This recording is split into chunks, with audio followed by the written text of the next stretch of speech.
अपने चिंतन को सुधार लें तो क्या होगा? वैकुंठ की प्राप्ति हो जाएगी, वैकुंठनाथ भगवान की प्राप्ति होगी। ऐसे जो योगियों के लिए भी दुर्लभ है, भगवान को प्राप्त करा देने वाले चिंतामणि को स्वर्ग की संपदा देने में समर्थ है, पर गुरु जी तो वैकुंठनाथ भगवान को ही प्राप्त करा देने वाले हैं। इसलिए हे गुरुदेव, अब आप हमारे ऊपर कृपा करें। लक्ष्मी जी महाराज करें प्रीति सौंदर्य चित्ते थे तो वक्न विचार्य चा। देखो, हम तुमको ऐसे ही कथा सुनाने नहीं जा रहे हैं।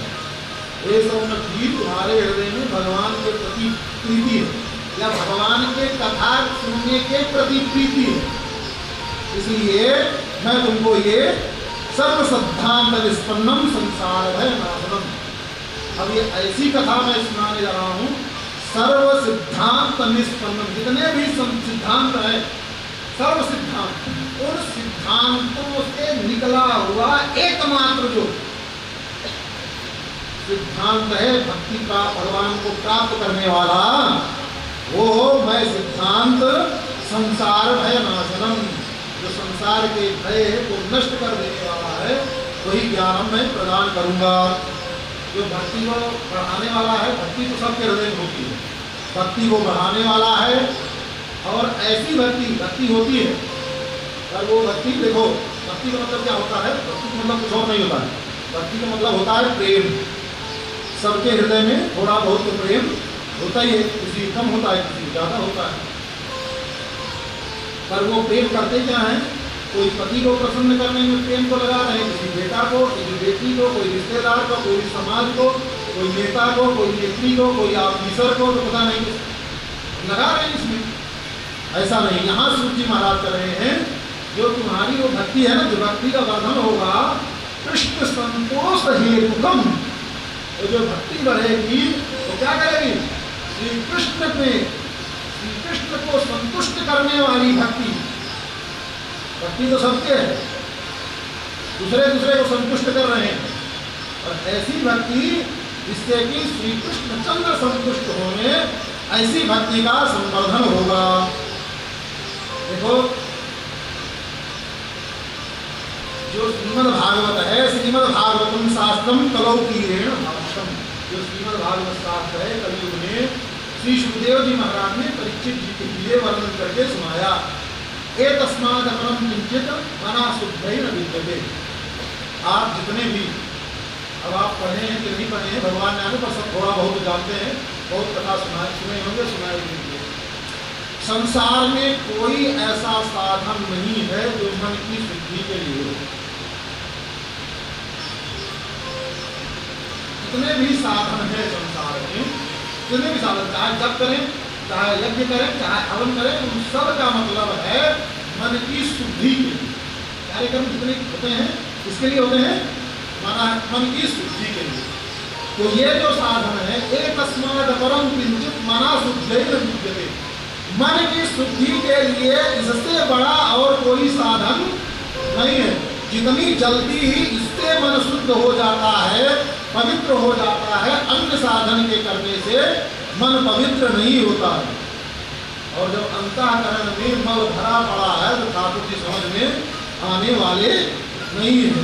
तो जन्मांतरे भवे पुण्यम तदा भागवतम लभेत। जब जन्म जन्मांतर का पुण्य उदय होता है, तब जाकर के भागवत की कथा सुनने का सौभाग्य प्राप्त होता है। आजकल वाली भागवत तो नाच गाना है, जो भी है भगवान जाने, पर अगर किसी का मन शुद्ध हुआ हो, अगर भागवत की कथा सुनने से, भाई मूर्खा जब भोजन करता है उसका पेट भरता है कि नहीं भरता?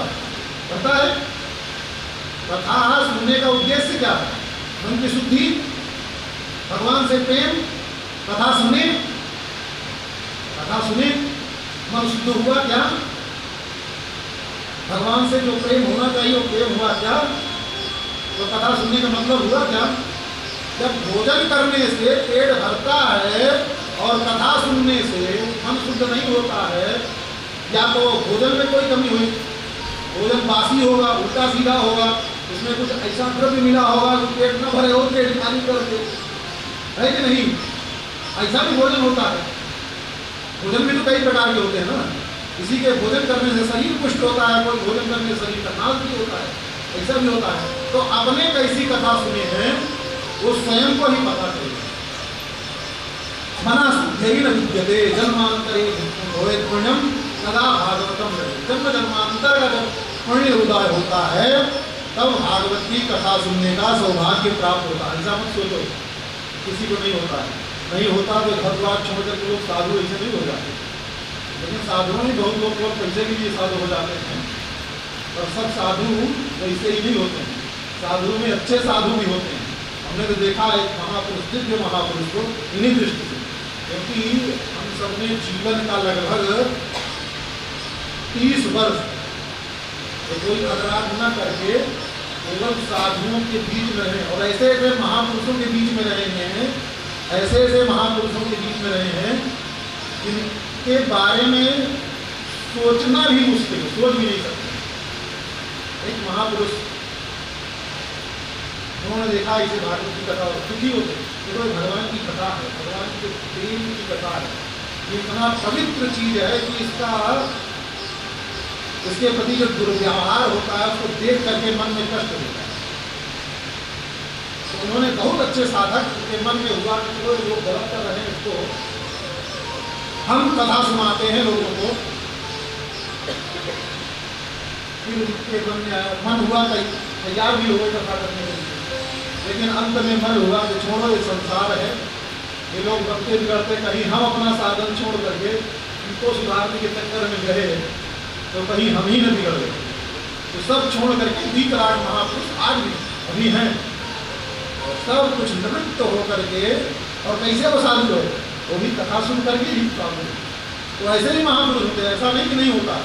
कथा सुन करके भी लोग उस कथा के तत्व को प्राप्त करते हैं, और प्राप्त करके वहां तक पहुंचते भी। और दृष्टि बनाए, तो साधु को पहचानने के लिए भी दृष्टि होनी चाहिए। क्या होना चाहिए? दृष्टि होना चाहिए। और जब तक कोई दृष्टि नहीं होगी साधु नहीं पहचान में आएगा। देखो तोता, बगुला, अनेक प्रकार के कबूतर, चिड़िया, सब पक्षी ही हैं। सब है क्या? पक्षी हैं। लेकिन और किसी पक्षी को दाना चुराने से वो काम नहीं बनने वाला है। हाँ, पक्षी सब हैं, सभी पक्षियों को दाना चुराना चाहिए, अच्छी बात है, और इसका अभ्यास भी करना चाहिए। और कहेंगे कि नहीं हम पहले हंस को ही दाना चुराएंगे, और कबूतर को, टीटर को, बटेर को, उनको सबको नहीं चुराएंगे, तो आपके पास वो हंस भी आने वाला नहीं। पहले इन्हीं बगुला को, टीटर को, बटेर को, सबको दाना चुराते रहेंगे। इनको दाना चुराते चुराते चुराते चुराते वो मानसरोवर में जो हंस रहते हैं वो भी चले, इनको भी पता चलेगा ये भाई पक्षी, क्योंकि पक्षी तो पक्षी है ना, जो जिसके भी पक्ष है, जो अपने दो पक्ष से ऊपर उड़ते हैं, ऐसे पक्षी अपना पक्ष तो लेंगे, अपने प्रजाति का पक्ष तो लेंगे, वो भी समझेंगे देखो भैया वहाँ साधु सेवा बहुत होती है। वहाँ पक्षी लोग सोचेंगे कि वहाँ तो पक्षियों को दाना डाला जाता है। अब भाई हमसे कितना हो जाए, अब मानसरोवर से यात्रा करेगा इधर के लिए, तो दाना तो उसको भी चुनना है, पेड़ तो उसके पास है, चुनना तो उसको जरूरी है। पर एक पक्षी दूसरे व्यक्ति पक्षी को बताएगा, एक पक्षी दूसरे पक्षी को बताएगा, ऐसे ऐसे हंस के कान में भी बात चली जाएगी कि वहाँ पक्षियों को दाना चुराया जाएगा। तो तभी उन हंस लोग आकर के आपकी छत पर बैठ करके जो दाना डालते हैं, एक बार भी हंस आकर के दाना चुप करके चले गए तो उन पक्षियों का एक बार आश्रय प्राप्त हो गया तो फिर जीवन सफल हो जाएगा। तो ऐसे ही अच्छे बुरे साधु महात्मा जो कुछ घूमे सबकी सेवा करते रहिए, और किसी से नहीं, पर अपनी दृष्टि बनाए रखिए, दृष्टि मत छोड़िए। आपको पहचान होनी चाहिए कौन कबूतर है, कौन टीटर है, कौन बटेर है, कौन उल्लू है, कौन बतख है, क्या है, सबको पता होता है ना हमारी छत पर कौन आकर के बैठ रहा है। पर हंस जब आएगा तो उसको आपको पहचानने की जरूरत नहीं, वो अपनी पहचान छोड़ करके ही जाएगा। हंस जहाँ आएगा दाना चुगेगा जिसकी छत पर, फिर उसकी छत मोतियों से अपने आप भर जाएगी। मोतियों से अपने आप भर गई तो अब पता चल जाएगा। आप भले न देखो, आप भले न देखो कि हमारी छत पर हंस आए, दाना चुगे कि नहीं चुगे। जब वो आएंगे और आकर के चले जाएंगे तब आपको पता चलेगा। क्यों? उनके जाने के बाद आपकी छत मोतियों से भरी रहेगी। ऐसे ही अनेक प्रकार के संत आएंगे जाएंगे, पर जो भगवत तत्व, जो भगवान को प्राप्त कर चुके महात्मा हैं, जब वो आपके घर में आएंगे तो आपका वो पूर्ण रूप से, मोती मतलब वो भगवान के ही भाव से आपका घर भी भर जाएगा। यही मोती, भगवान में आपका घर हो जाएगा और फिर अब कुछ बाकी नहीं रह जाएगा। उस घर में भी जो आएगा वो सब भगवान का भक्त ही हो जाएगा। जन्मांतरे भवे पुण्यम तदा भागवतम लभेत। जन्म जन्मांतर का पुण्य प्राप्त होगा तब भागवत की कथा सुनने का सौभाग्य प्राप्त होगा। इसलिए अब भागवत की कथा अब हम आप सुनेंगे। सब लोगों ने सुखदेव जी को नमस्कार किया। इसीलिए कथा सुनने के पहले सुखदेव जी सुतम नत्वा वदन सर्वे, सब लोग सुखदेव जी को नमस्कार किए। अब सुखदेव जी का पहले में आया ना, प्रणाम किए, सुखदेव जी को प्रणाम किए, अपने अपने आचार्य को प्रणाम करें। तो आचार्य तत्व कोई अलग नहीं होता, आचार्य तत्व एक ही होता है और भिन्न भिन्न शरीर होते हैं। भिन्न भिन्न क्या होता है? शरीर भिन्न भिन्न होता है। आचार्य तत्व एक ही होता है और वही तत्व सब जगह होता है और वही तत्व सभी आचार्य में ही होता है। इसलिए किसी आचार्य में भेद नहीं मानना चाहिए। आचार्य पर आचार्य होता हो, नहीं तो पता चले कि कोई ठग आ जाए आचार्य बन के, तो उससे भी सावधान रहने की जरूरत है। ठग भी बहुत आचार्य बन के घूमते हैं। तो अब जो है,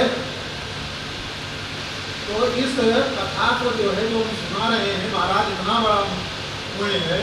सामान्य जन को ये कथा सुनने को नहीं मिलती है। आज जो गली कूचे में मंदिर बोल रहे हैं कथा सुनने के लिए, वो सुन ले रहे हैं भले, पर वो कथा नहीं है। सामान्य लोगों को वो कथा सुनने को नहीं मिलती है। बोले किसको मिलती है कथा?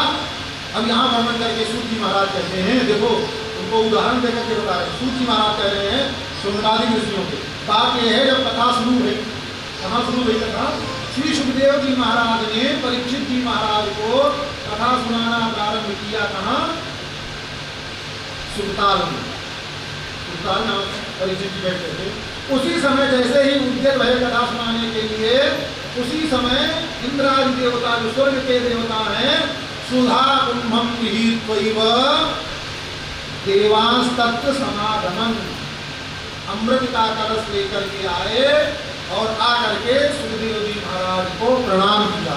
सुगम नत्वा वदन सर्वे स्वकार्य कुशला सुरा।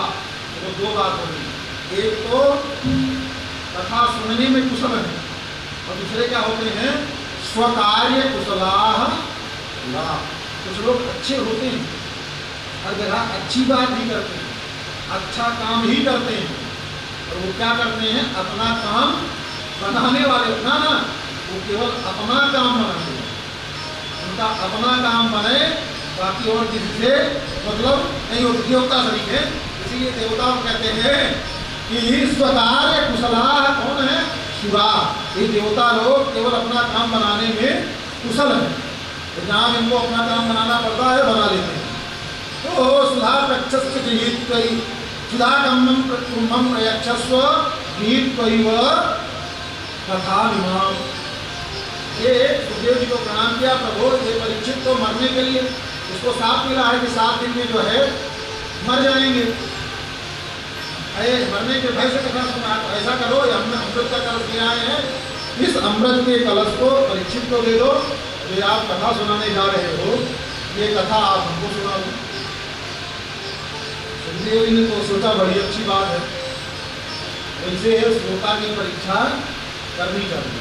कौन हमसे श्रोता कथा सुन रहा है, श्रोता श्रोता की जैसे पहले वक्ता की परीक्षा श्रोता करता है। पहले क्या है? पहले वक्ता का परीक्षण श्रोता को करना होता है कि वक्ता अच्छा है कि नहीं है। ये कार्य क्या है? श्रोता का है। लेकिन बाद में उसके बाद श्रोता का परीक्षण वक्ता को करना होता है। तो सुखदेव जी को तो पूछ करके तिलक चंदन लगा करके परीक्षित जी महाराज ने बैठा ही दिया। अब सुखदेव जी सोचा हम चलवा की कथा सुनाने तो जा रहे हैं, अब ये कथा सुनने लायक है कि नहीं। देखो कथा सुनने लायक अपने हिसाब से सब बोलेंगे। अब हमारे हिसाब से हम अपने हिसाब से कथा का श्रोता खोजेंगे, और जो जैसा होता है वैसे खोजता है ना। अब सुखदेव जी महाराज की गति क्या है? सुखदेव जी की गति क्या है? और वो तो अपने जैसे ही, न उनको भूख न प्यास न किसी से मतलब है, और उनको भी वैसे श्रोता चाहिए ना। तो उनका जो परीक्षित श्रोता है महाराज 7 दिन तक ये नहीं रात में टांग फैला करके सोते रहे परीक्षित। 7 दिन 7 रात्रि पर्यंत ना कभी एक क्षण के लिए कथा सुनाना बंद हुआ और ना एक क्षण के लिए कथा सुनना बंद हुआ। कैसा श्रोता? उत्तम श्रोता। और अपने सब महाराज आधा घंटा होता है तो कभी टांग इधर कभी उधर, कभी इधर कभी उधर में, कभी कमर में ऐसा, कमर गवाओ ऐसा। क्यों? क्योंकि बचपन से हम सब ने अभ्यास नहीं किया। हम सबको जो बचपन से करना चाहिए था वो हमने नहीं किया। अब बुढ़ापे में तो उसका फल या अधिक उम्र होगी तो आएगा ही। तो ये समस्या है। तो अब श्रोता की परीक्षा, तो सुखदेव जी ने सोचा अब श्रोता की परीक्षा कैसे होगा। अब अपने कुछ करते तो बात नहीं, तो भगवान ने संयोग ही ऐसा बना दिया कि देखो कथा के प्रति परीक्षित भाई मरने के लिए तो आया है। अगर इसको अपने मृत्यु के भय से मात्र मृत्यु के भय से कथा सुनना चाह रहा है तो इसको तो अमृत का रस मिल जाएगा। अपने को भी छुट्टी का है, भाई ये जगह बैठ करके गला फाड़ करके चिल्लाए भाई भाई क्या जरूरत चिल्लाने की, गला फाड़ने की। तो परीक्षित जी महाराज की तरफ सुखदेव जी महाराज ने इशारा कर दिया, बेटा देखो अब जिस लिए तुम चिंतित थे, दुखी थे, 7 दिन में ही मरने वाले हैं, अमृत का रस आ गया है, अब ले लो हमारा काम खत्म, आपका भी काम खत्म। चलो अपने दोनों रास्ते पर चलते हैं, जिसका जहां रास्ता है निकल लेते हैं। परीक्षित जी तो परीक्षित जी है ना। परीक्षित मतलब आज ही परीक्षा नहीं हो रही है, जब माँ के गर्भ में थे ना तब भी परीक्षित थी, स्वयं की भी परीक्षित की परीक्षा भई और परीक्षित ने भी परीक्षा की। स्वयं भी परीक्षित है और स्वयं परीक्षा लिए भी है। परीक्षा मतलब भगवान कौन है? गर्भ से निकलते ही सबसे पहले संसार में देख रहे हैं कि इसमें भगवान कौन है। जो गर्भ में हमको दिखा था, जो गर्भ में हमारी रक्षा किया, और युधिष्ठिर को देखते हैं और देख करके थोड़ा भीष्मपाल रोना शुरू कर देते हैं, अर्जुन को देखे रोना शुरू कर दिया, सबको देखते हैं रोना शुरू कर देते हैं। और जब तक भगवान की गोदी में गए नहीं तब तक रोते ही रहे, जब भगवान की गोदी में पहुंच गए रोना बंद हो गया। यही परीक्षित है।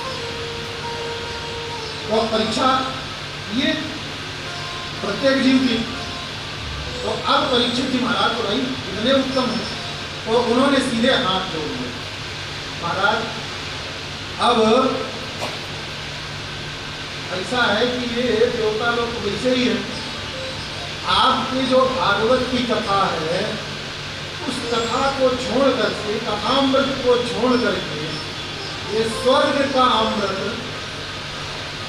जो बुद्धि से सबसे गिरा आदमी होगा वही लेना चाहेगा। मणि महान, कहाँ महाराज आपकी कथा मणि के रूप में है, और कहाँ ये स्वर्ग का अमृत कांच के समान है, उसकी तुलना ही नहीं की जा सकती। कांच और मणि की तुलना नहीं की जा सकती। आपकी कथा मणि के समान है और ये कथा, ये अमृत कांच के समान है। अब बिगड़ पड़े देवता लोग, महाराज हम तो दया करके तुम्हारे पास आए कि परीक्षित राजा है, इसका जीवन बच जाएगा, और ये हमारे अमृत को, जिस अमृत को प्राप्त करने के लिए हम सब ने समुद्र का मंथन किया। किस समुद्र का? ये समुद्र का नहीं, क्षीर समुद्र का मंथन हुआ था। कब मंथन हुआ था?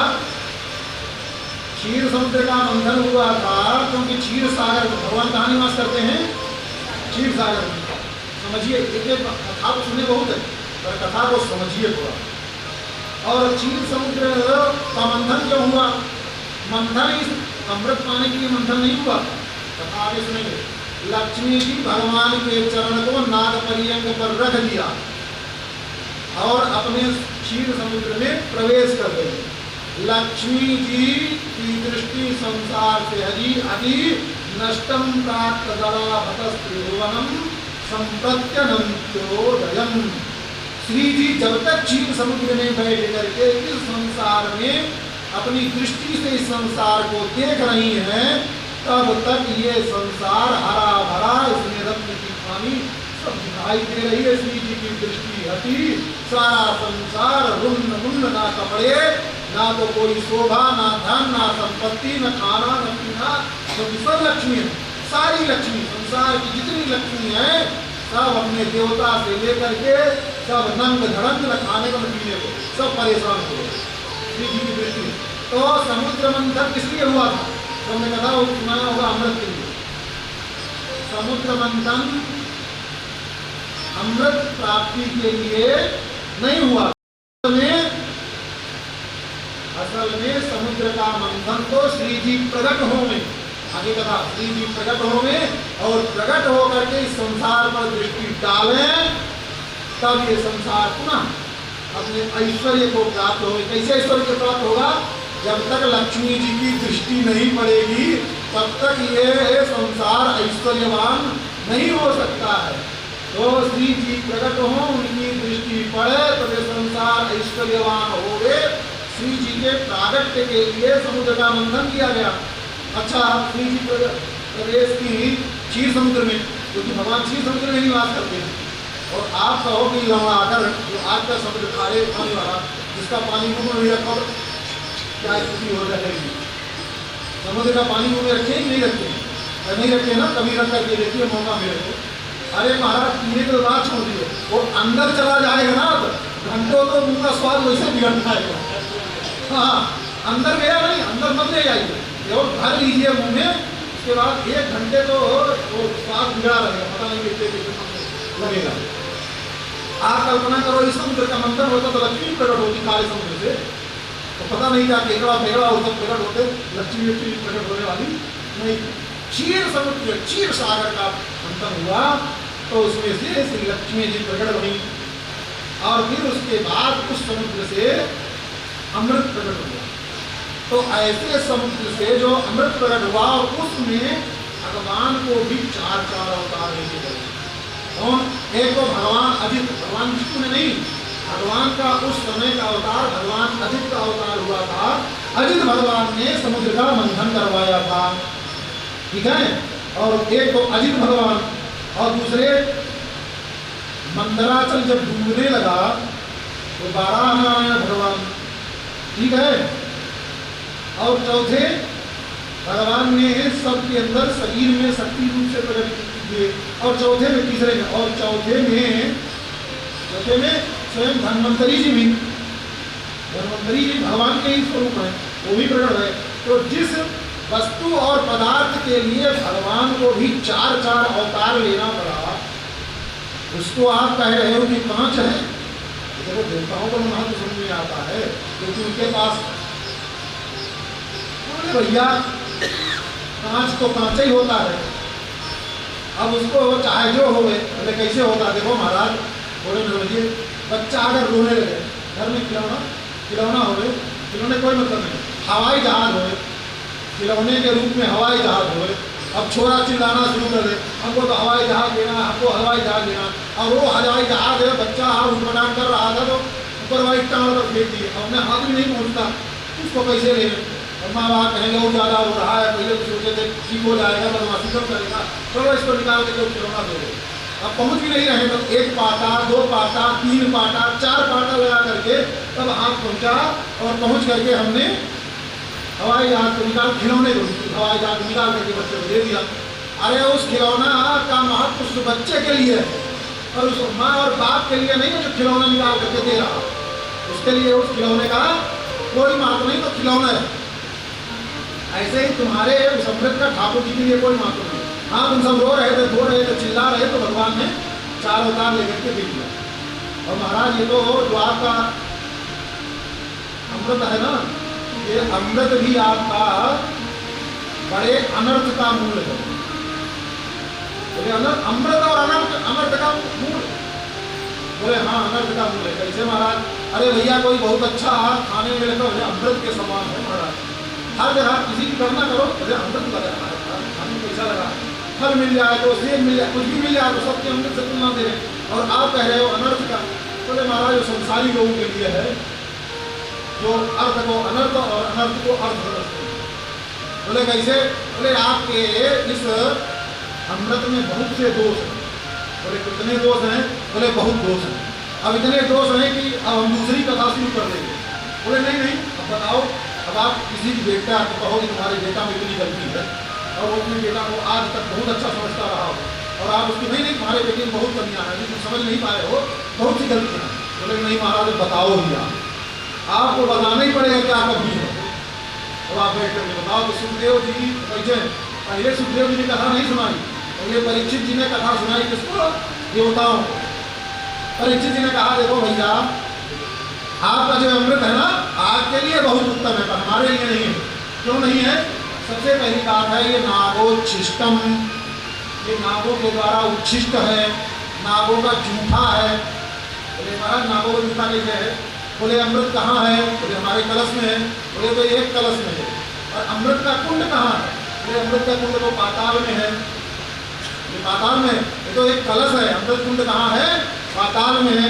तो उस अमृत कुंड की रखवाली कौन करते हैं? बोले बड़े बड़े नाग लोग करते हैं। बोले नाग लोग जो रखवाली करते हैं वो घर में रसोई बनाते हैं क्या? चूल्हा जला करते? बोले ना ना, वो कुंड अमृत का कुंड सामने, रसोई कौन जलाता है? बनाएगा, चूल्हा जलाएगा। उसी अमृत कुंड में उतरते हैं, और उतर करके और उनके हाथ पाँव तो होता नहीं, नागों को हाथ पाँव अलग से थोड़े होता, वही मुंह डुबाते हैं और डुबा करके और अमृत पान कर लेते हैं। और कोई लोटा लेकर के, कलश लेकर के थोड़े पानी पीते हैं, नाग पानी कैसे पीना? वो तो लंबी लंबी चीज निकालेगा और सर्व पिएगा, तो जूठा हो गया नहीं। पहला तो सबसे बड़ा दोष है नागोच्छिष्टम। अरे महाराज चलो, वो तो बड़े सरोवर में कोई जल हो गए, उसमें कोई पी ले, जूठा नहीं, उसको जूठा नहीं मानते। चलो ठीक है, नहीं मानते, पर फिर भी ये जूठा ही है। बोले कैसे जूठा है? सुरोच्छिष्टम, देवताओं के द्वारा जूठा है। बोले ना महाराज, हमारे सबके तो हाथ है, हम सब गिलास से निकाल अलग अलग से पीते हैं, अपने अपने पात्र से मुंह लगा करके कभी नहीं पीते। बोले भैया यही तो बात नहीं समझ में आई। तो संसारी लोग ऐसा समझते हैं कि जूठा नहीं है, पर कोई जो भगवान का भक्त हो गए वो जानता है कौन अमनिया है और कौन सकरा है। सकरा अमनिया की भाषा समझते हैं ना, साधु साही में, वैष्णव में अमनिया और सकरा की भाषा चलती है।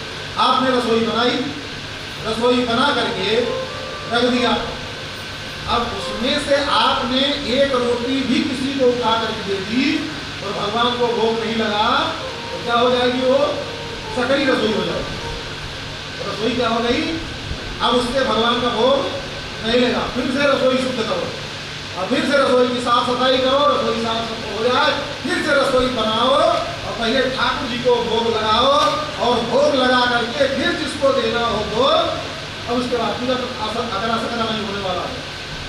भैया यहाँ लेकर के आए हो देने के लिए, तो जिस वस्तु और पदार्थ से कुछ निकाल करके कोई खा लेता है, उसके बाद जो बचता है फिर वो उसका जूठा होता है।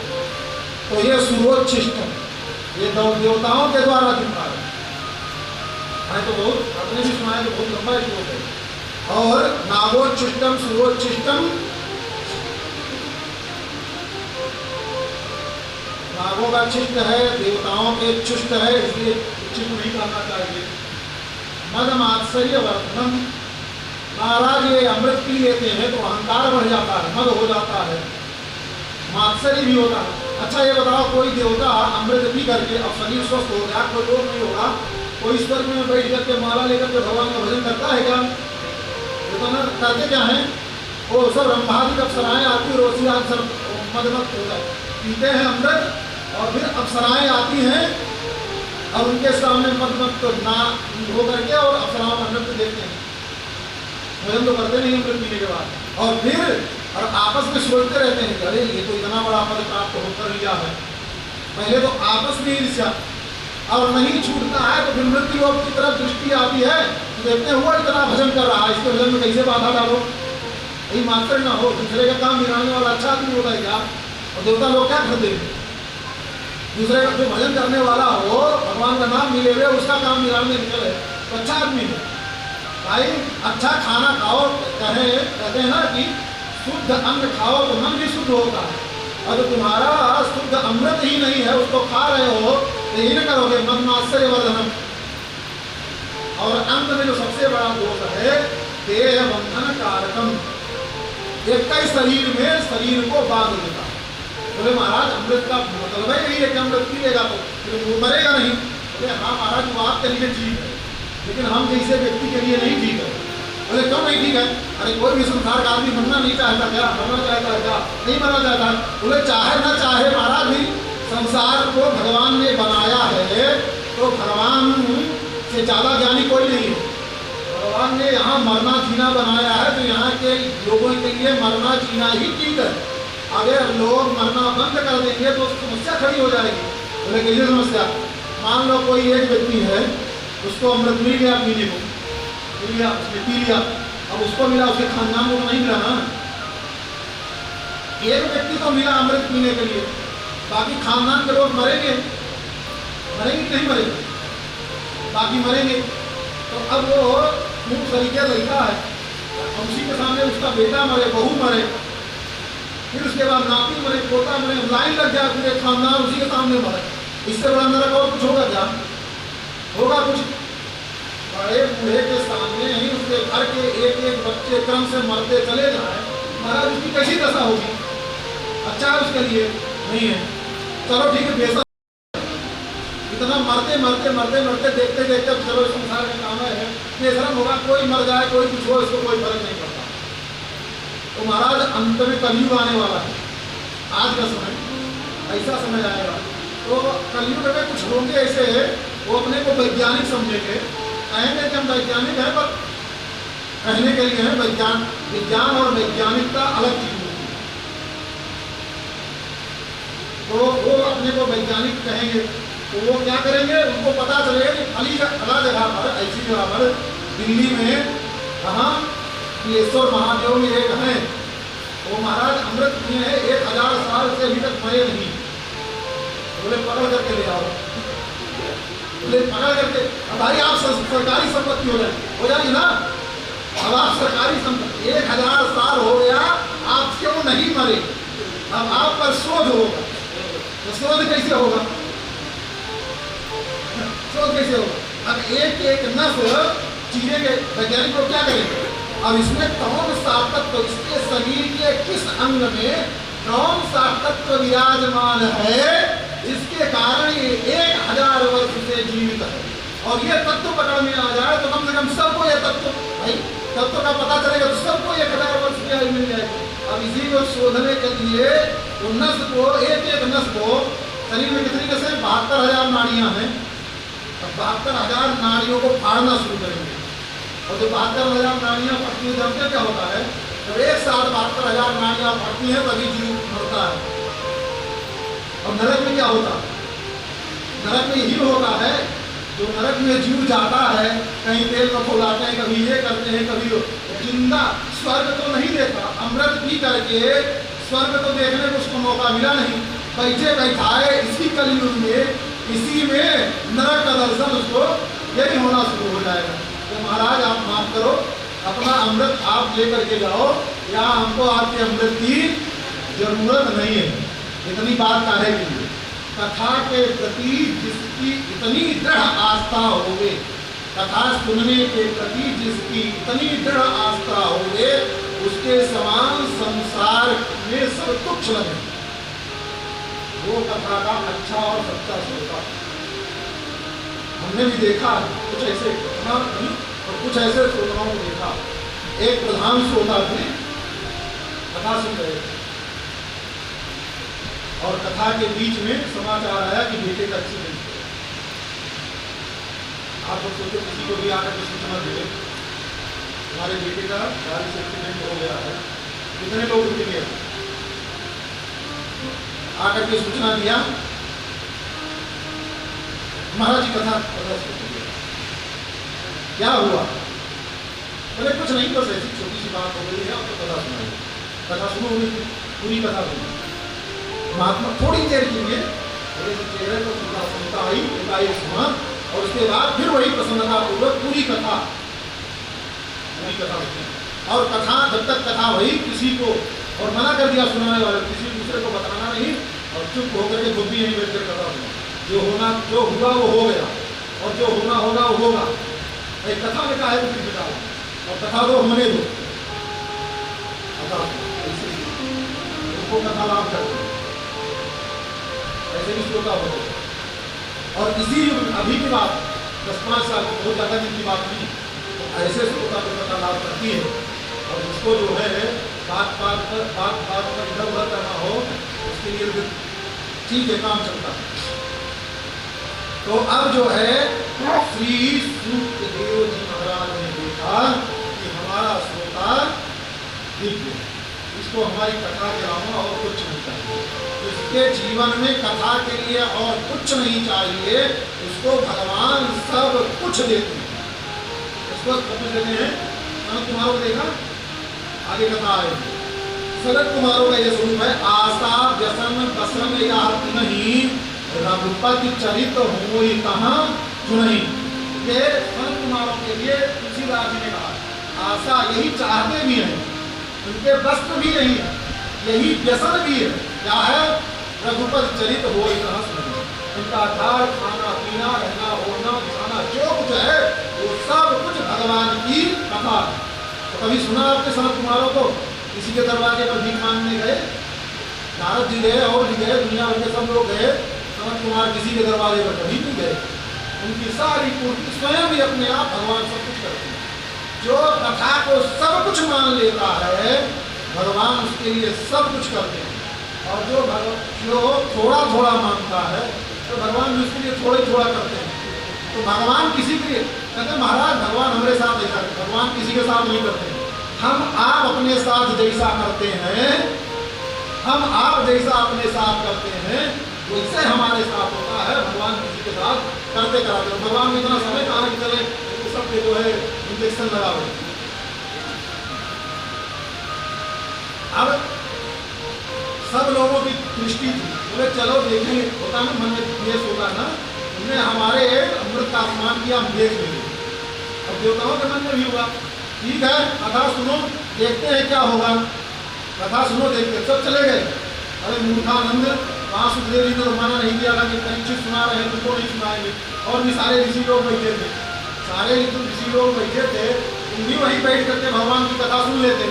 बोले जिसके प्रारब्ध में नहीं सुना वो कैसे सुनेगा? ऐसे अभी देखे ना, कलश यात्रा में कितने लोग आए, लेकिन प्रारब्ध में कथा सुनना होगा तब ना सुनेंगे, है ना? तो कथा जब सुनने का प्रारब्ध होगा, सौभाग्य होगा, तब ना कथा सुनेंगे। यहाँ सुखदेव जी के समीप पहुँच करके सुधा कुंभ अमृत का रस ले करके और गए भी कथा सुनने के लिए। जैसे यहाँ का रस लेकर के तो आए तो कथा के लिए ना, कथा रस लेकर के, लेकिन हुआ क्या अंत में? कथा सुनने वही लोग आए जिनको सौभाग्य था कथा सुनने का। तो हुआ क्या? वो बेचारे अपना अपना रस लेकर के जहाँ के तहाँ चले गए। ऐसे ही कहाँ के तहाँ चले गए, स्वर्ग में बैठ गए। और मन में हो चलो देखेंगे, कथा सुनो तुम्हारा क्या हो जाता है, ऐसे चिंतन कर रहे हैं। हुआ क्या कि 7वें दिन जब कथा सुन लिए परीक्षित जी, वो भगवान का विमान आया और विमान ले करके चले। और इधर देवता लोग अब चैन नहीं पड़ा। देखो तो खुरापाती आदमी होता है, खुरापाती आदमी को चैन नहीं होता, देवता लोगों को भी चैन नहीं पड़ा। अब मन नहीं, स्वर्ग में बैठे मन नहीं लगा। तो अंत में ब्रह्मा जी के पास जाकर के ब्रह्मा जी से कहा, महाराज हम तो गए थे परीक्षित के ऊपर इतना उपकार करने के लिए, और महाराज हमारे इतना अपमान कर दिया इस अमृत का। तो परीक्षित जी ने ब्रह्मा जी ने कहा देखो ठीक है, परिणाम देख लो फिर निर्णय करना। बोले परिणाम क्या देखना? कथा की समाप्ति पर परिणाम निकलेगा उसका। बोले ठीक है। वही ब्रह्मा जी के ब्रह्मलोक से बैठे परीक्षा लेने के लिए क्या होता है। जब भगवान का विमान आया और विमान पर बैठ करके परीक्षित जी महाराज जाने लगे। स्वर्ग में। तो ब्रह्मा जी महाराज की खोपड़ी हवा हो गई। ये क्या हो गया? हम तो सोचे थे कि शायद भाई अरे कल्याण होगा, कुछ होगा, सामान्य होगा, लेकिन ये तो सीधे विमान पर और भगवान के पार्षद परीक्षित को सीधे वैकुंठ लेकर के जा रहे हैं।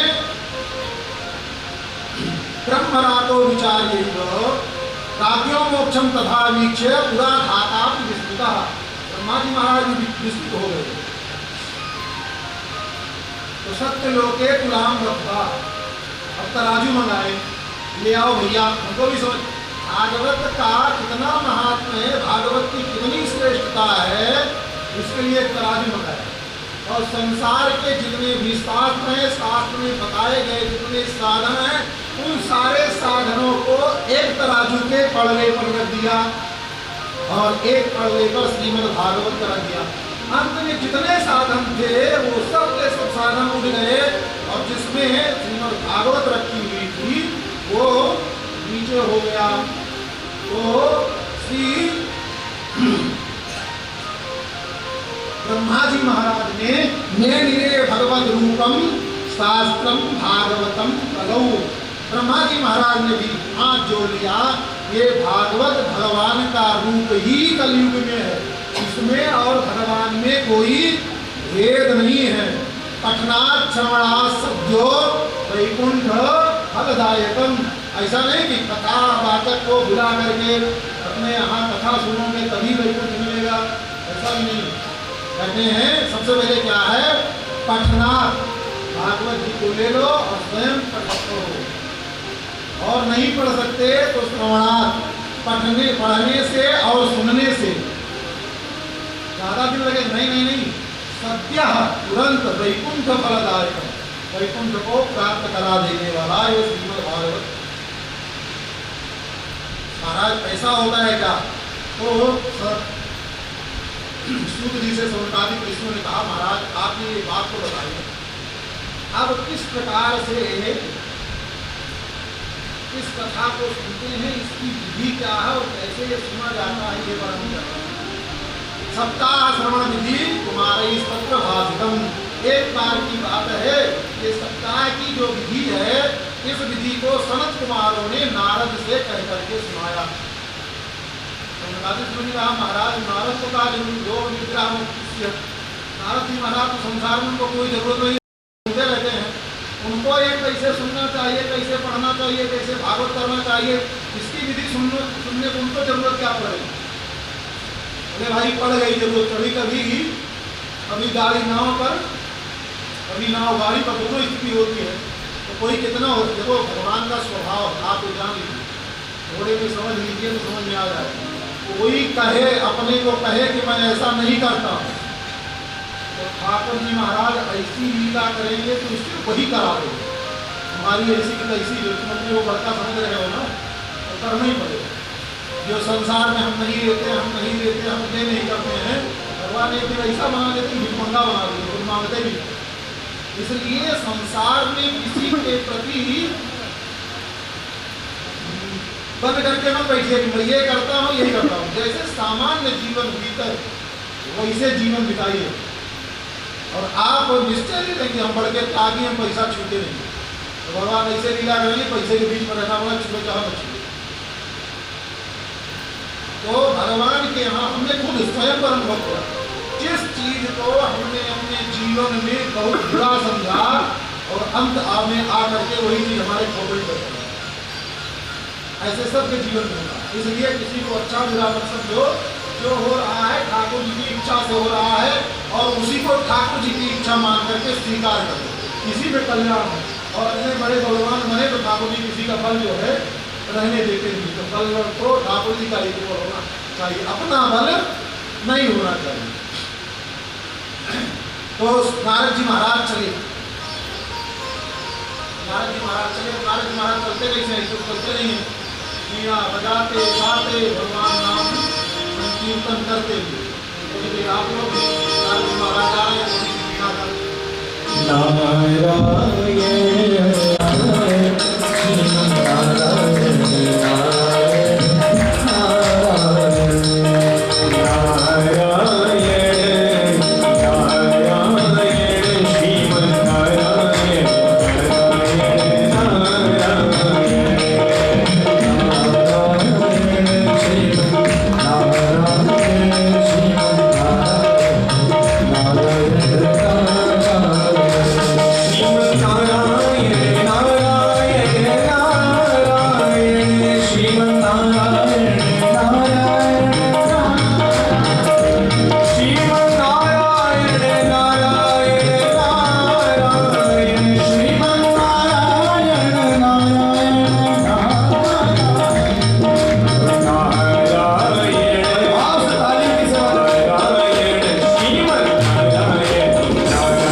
हरि भजन बिना सुख शांति नहीं, हरि भजन बिना सुख शांति नहीं, हरि स्मरण बिना राम नहीं, हरि स्मरण बिना राम नहीं। नारायण नारायण श्रीमद्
एक बार इस संसार में भ्रमण करने के लिए चले।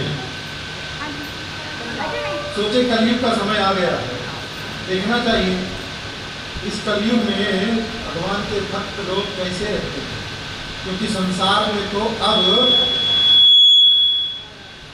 इधर उधर सब विकृतियां ही फैल गई। घूमने के लिए आए थे तो एक बार की बात है, नारद जी महाराज घूमते घूमते पहुंच गए बद्रिकाश्रम। चिंता से दुखी थे, दुखी होकर के मन व्यग्र चित्त और चले जा रहे थे। उसी समय सनत कुमारों ने नारद को जाते हुए देखा। सनत कुमारों ने कहा, कथम ब्रह्मण दीन मुखा कुतश्चिंता कुरो भवान। हे ब्रह्म ऋषि नारद जी, आप तीन मुखा, तीन मुखा जैसे कोई व्यक्ति होता है खूब मेहनत से संपत्ति कमाया है, उनके बाप दादा कमाए, उनको लुटाने में कोई भी संकोच नहीं होता है, पर कोई मेहनत करके स्वयं संपत्ति अर्जित की हो और एकाएक उसकी सारी संपत्ति नष्ट हो जाए तो उसका कैसा दीन मुखमंडल होता है, उसके चेहरे पर इतनी दुख की आभा चढ़ जाती है। ऐसे नारद जी महाराज का मुखमंडल। कथम ब्रह्मण दीन दुखा कुतश्चिंता कुरो भवान। और उस संपत्ति को घर परिवार सब नष्ट हो जाए ऐसी स्थिति में जैसे व्यक्ति चिंतित होता है, ऐसे ही नारद जी महाराज के मुखमंडल में चिंता। तो पूछा कुतश्चिंता कुरो भवान और त्वरितम गम्यते पुत्र कुतश्चागमनम तो, कहाँ बहुत जल्दी जल्दी जा रहे हो और कहाँ से आ रहे हो, बताओ। नारद जी महाराज ने जैसे ही अपने बड़े भाई, नारद जी के बड़े भाई है ना, बड़े भाइयों की वाणी सुना, वैसे ही नारद जी महाराज आकर के प्रणाम करके अपने भाई को प्रणाम किया, अभिवादन किया, परस्पर अभिवादन हुआ। नारद जी महाराज ने कहा कि आम तो पृथ्वी जातो ज्ञात्वा सर्वोत्तमोमिति पुष्करम चा प्रयागम चा काशीम गोदावरी तथा हरिक्षेत्रम कुरुक्षेत्रम श्रीरंगम सेवकवंदनम एवमानसतीर्थेषु नवमानयुतस्ततः। मैंने पहले पूरी पृथ्वी का भ्रमण किया। पृथ्वी में ना हमको कहीं कुछ कल्याण करने वाला कुछ नहीं दिखाई दिया, तो हमने सोचा चलो वहाँ नहीं दिख रहा, सभी तीर्थों में भ्रमण कर लेंगे। तो जितने भी तीर्थ थे उन सब तीर्थों में भी भ्रमण करके हमने देखा ना पच्छन कुछ क्षर्म, कल्याण प्रदान करने वाला कहीं भी हमको तीर्थों में भी नहीं दिखाई दिया। तो फिर क्या किए, फिर अब वर्णन करते हैं। देखो बहुत सी विधियों का वर्णन किया है इसमें नारद जी महाराज ने, सबका तो सब सुन लिए होंगे। और एक और है अट्टशूला जनपदा। अट्टशूला जनपदा का मतलब समझे हैं, अट्टशूला जनपदा।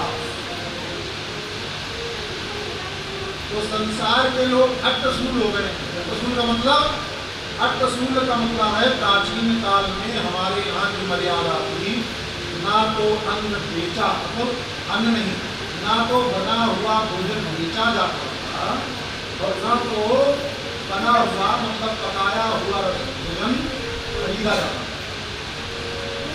भोजन बना करके बेचना और बना हुआ भोजन खरीदना दोनों बहुत बड़े अपराध की श्रेणी में। इसकी श्रेणी में है बिस्किट सिस्किट जितना खाते हैं ना, बना हुआ रोज बने है ना, फिर आटे में उसका बनाया जाता है।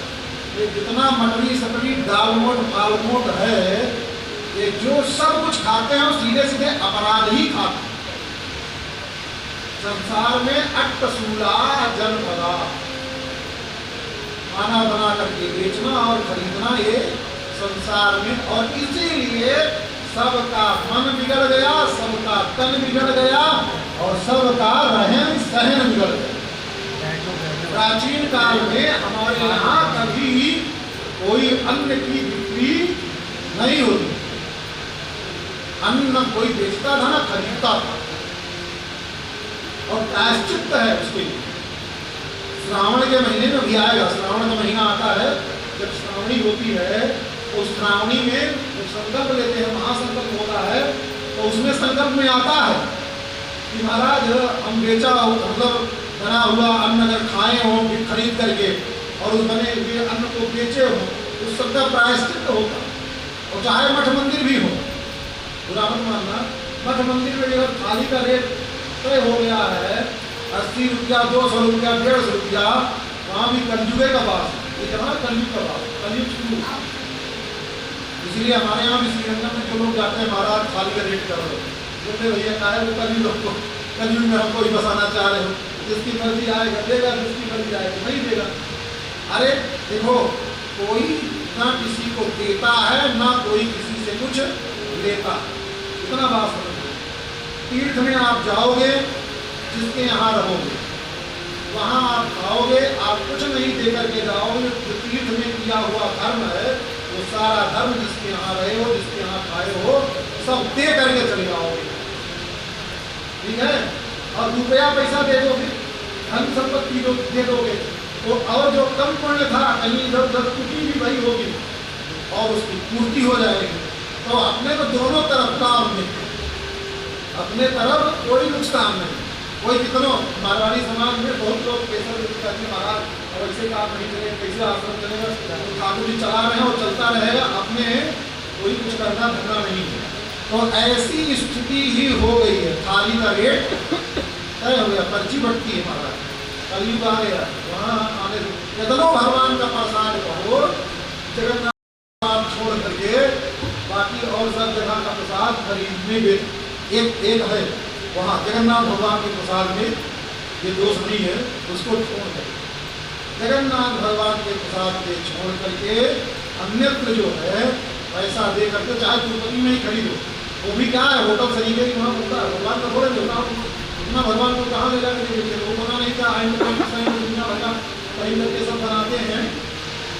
लड्डू बना लो, खा लो, नाम है वो, वहाँ उस भूमि से आया है, उस भूमि के नाते वो प्रसाद भले हो जाते, और भगवान के सामने थाली रख करके उसी डाल करके वो भगवान को हाथ जोड़ करके जो निवेदन करते हैं, वैसा प्रसाद बिकता होता नहीं।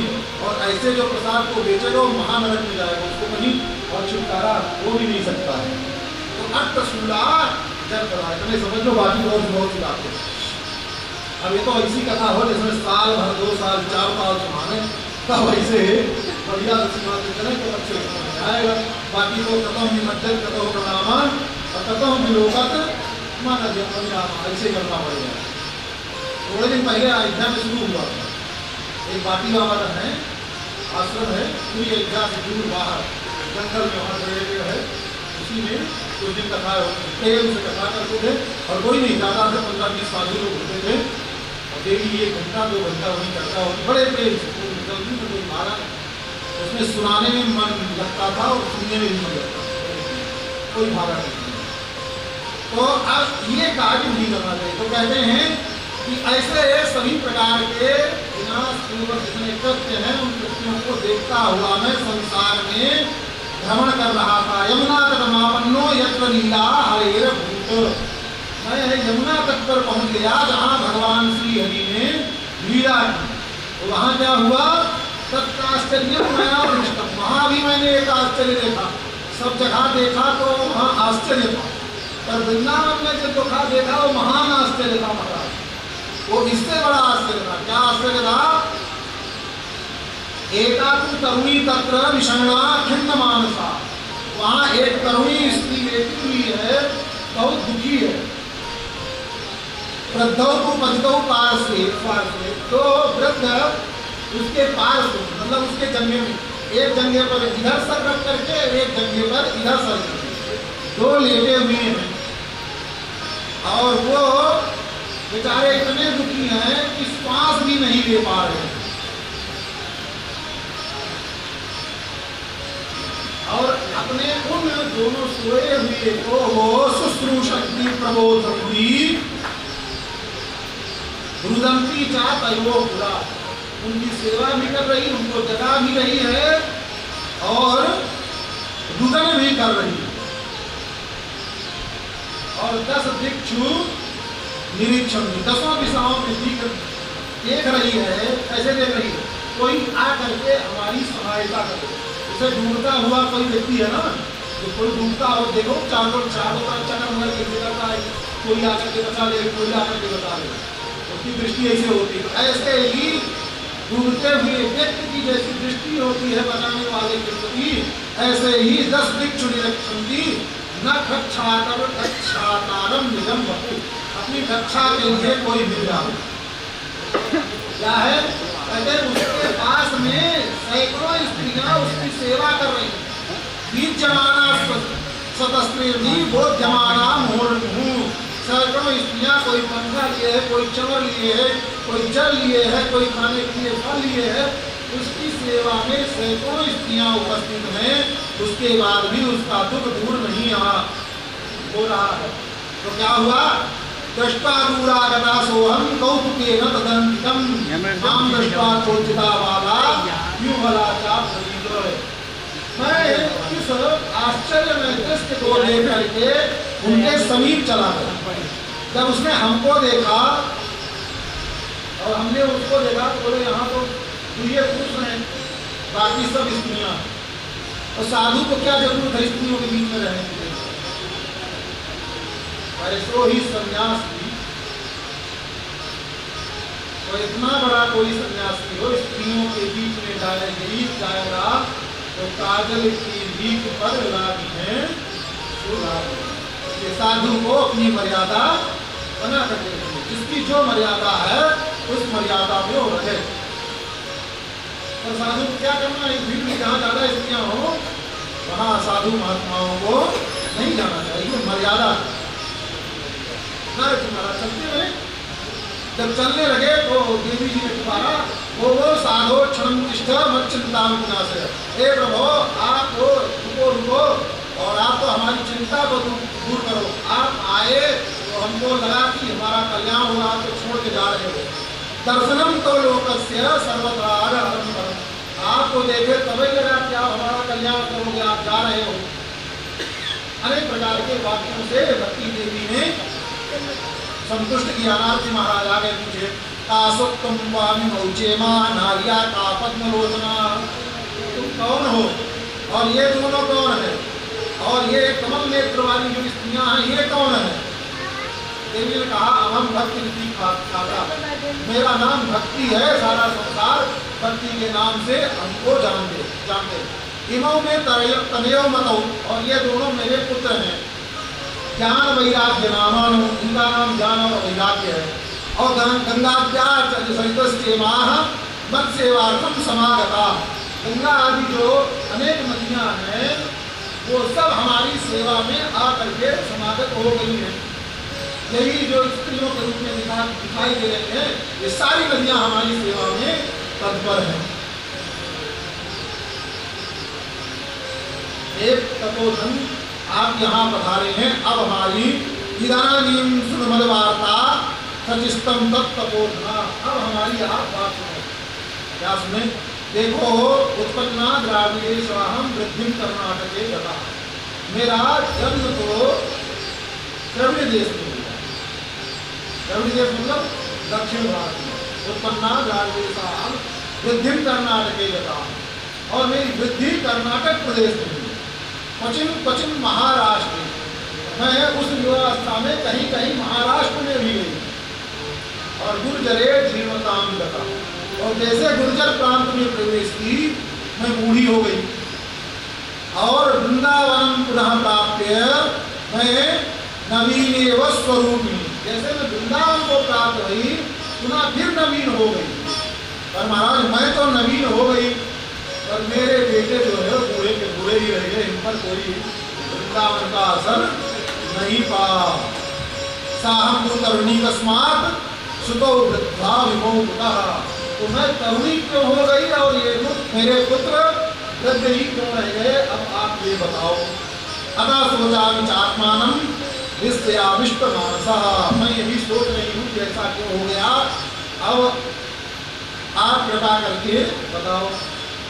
श्री नारद जी महाराज कहते हैं, ज्ञाने नात्मन पश्यामि सर्वमेतत् तवानघे। हे देवी, मैं ज्ञान के नेत्र, ऐसे नहीं देख सकता, ज्ञान के नेत्र से जो तुम्हारे साथ हुआ है उस सब को मैं देख करके तुम्हें बताता हूँ। क्षण मात्रेण तज्ञाता वाक्य मुझे मुनीश्वरा, एक क्षण के लिए मौन में नेत्र बंद किए। अब महापुरुष नारद जी महाराज जैसे ही नेत्र बंद किए, वैसे ही नारद जी महाराज को सब पता चल गया कि कैसे क्या और कौन सी घटना घटी। ये महाराज समस्या का बल है। टीवी चलाओ, रिमोट दबाओ, ये सब कुछ नहीं करना। CCTV लगाओ, ये सब नहीं, या हार्ड डिस्क से निकालो, देखो, ये सब कुछ जानने की जरूरत नहीं है। कहाँ कब क्या हुआ है वो सब तपस्या के बल से दिख सकता है। अब नारद जी महाराज ने कहा कि हे देवी, इस समय कलयुग आ गया है। शुष्वा वहिता वाले युगोयम दारुणाकली तेरे लुप्ता सदाचारो योग मार्गस्तपनस्त। ये देवी कलयुग आ गया है, इसमें सबसे पहले तो सदाचार नष्ट हो गया। और इस सदाचार की कथा करें तो 4-5 घंटा सदाचार पर योग। सदाचार समझ में आवे, सदाचार कदाचार, सदाचार और कदाचार जो होता है, सदाचार कदाचार ऐसे होते हैं।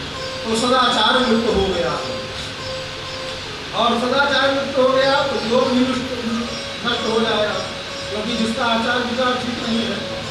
अब खाओगे गेहूँ चावल कौन यूरिया पोटास डाई पड़ा हुआ, और नाक दबा करके हम समाधि में जाएंगे, संभव ही नहीं। योग की स्थिति में गरीब व्यक्ति जो योग के मार्ग पर चलता है, उसके पेट में एक रंच मात्र ही गैस होता है। क्या होता है? वायु रह गई। जैसे कोई इंजन होता है ना, गाड़ी होती ना, इंजन में क्या आ जाए, एयर आ जाए, गाड़ी स्टार्ट होगी। इंजन में एयर आ जाए तो गाड़ी स्टार्ट होगी? नहीं होगी। स्टार्ट नहीं होगी तो हुचुर करके फिर बैठ जाएगी। तो ऐसे ही पेट में तनिक भी वायु रही, वो व्यक्ति योग के मार्ग पर नहीं चल सकता। योग संभव नहीं।